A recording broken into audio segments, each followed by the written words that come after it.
Bill Gates is often presented as the ultimate proof that anyone can become a billionaire if they are smart enough and work hard enough, a teenage genius, a college dropout, a self-made billionaire. It is a powerful story, and it is repeated again and again. But today, let's ask a different question. What if Bill Gates was born into a poor family?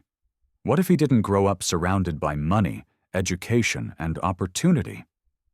Would the story still end the same way? This is not a video about denying his intelligence. Bill Gates is undeniably brilliant.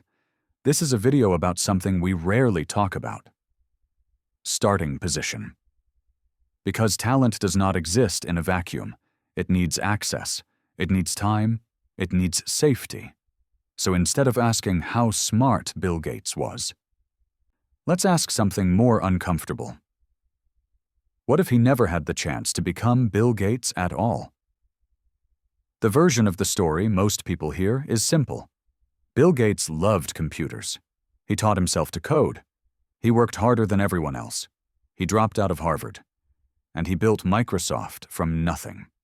This story feels inspiring because it suggests that success is purely earned, that effort and intelligence are all you need. But this version of the story leaves out context. It removes the environment. It removes the resources. It removes the safety net. When we strip away those details, success starts to look like destiny. And when success looks like destiny, failure starts to look like a personal flaw. So before we accept the story as it is usually told, we need to look at what surrounded Bill Gates long before Microsoft ever existed.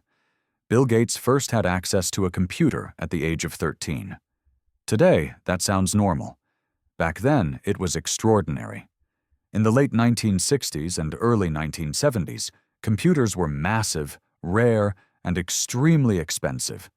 They were not toys. They were not learning tools for children. Access to a computer meant access to money. Bill Gates' school had a computer terminal. And more importantly, his family could afford to pay for computer time by the hour. Now ask yourself this. What if his family could not afford it? What if every hour of practice meant financial stress? What if learning to code meant choosing between curiosity and survival? Talent needs repetition. Skill needs thousands of hours. Without early access, even the most gifted mind falls behind. Not because it isn't capable, but because it never gets the chance to start early. Bill Gates did not grow up in isolation. His father was a successful lawyer. His mother was deeply connected to business and social networks. This mattered. It meant exposure to professionals. It meant understanding contracts, negotiations, and systems of power. It meant knowing how the world of business actually works. But more importantly, it meant safety. If Bill Gates failed, he would not starve. If a project collapsed, his life would not collapse with it. Now, imagine the alternative. What if failure meant debt? What if failure meant no second chances? What if dropping out of college meant permanent instability? Risk is only romantic when you can afford it. For many people, risk is not innovation. It is survival roulette. Bill Gates dropped out of Harvard. This fact is often used as proof that formal education does not matter, but context matters. Dropping out of Harvard when your family is wealthy is not the same as dropping out when you have nothing to fall back on. One is a calculated risk. The other is a life-altering gamble. Bill Gates did not drop out into uncertainty. He dropped out into opportunity. He had time to experiment, time to fail, time to try again. Most people do not have that luxury. They do not fail forward. They fail downward. When we celebrate dropout stories without acknowledging this difference, we turn privilege into inspiration and confusion into blame. Microsoft did not become Microsoft overnight. One of the most critical moments in its history was the deal with IBM. This single opportunity changed everything. Now consider this.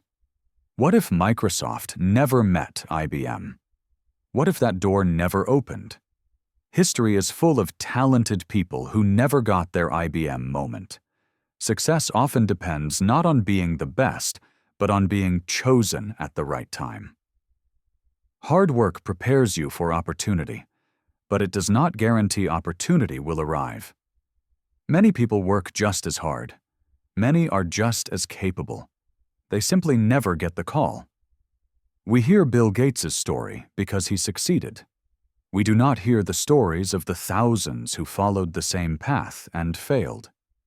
This is called survivorship bias. We study the winners and ignore the graveyard of similar attempts. For every Bill Gates, there are countless programmers who were just as talented, just as passionate, but less fortunate. They did not lack intelligence. They lacked timing, access, or protection. When we only listen to survivors, we mistake luck for strategy. And when we mistake luck for strategy, we create advice that does not work for most people. None of this means Bill Gates did not deserve success. He earned it, but he did not earn all of the conditions that made it possible. Talent multiplied by opportunity creates impact. Talent without opportunity stays invisible. When we ignore this reality, we create a dangerous narrative that success is always fair and failure is always personal. This narrative does not motivate. It misleads. It turns structural advantage into moral superiority, and it convinces people that if they struggle, it must be because they are not trying hard enough. The way we tell success stories shapes how society treats failure. If we believe billionaires are purely self-made, we assume the system works perfectly. If the system works perfectly, anyone who fails must be broken. But when we acknowledge starting advantages, we open the door to empathy. We stop worshiping wealth and start understanding reality. Recognizing privilege does not diminish achievement. It contextualizes it. And context is the difference between inspiration and illusion. So what if Bill Gates was not born rich? Maybe he would still be brilliant. Maybe he would still be ambitious. But brilliance without access is often invisible. Ambition without safety is often crushed. This is not about rewriting history. It is about telling it honestly. Because when we tell honest stories, we stop blaming individuals for systemic limits.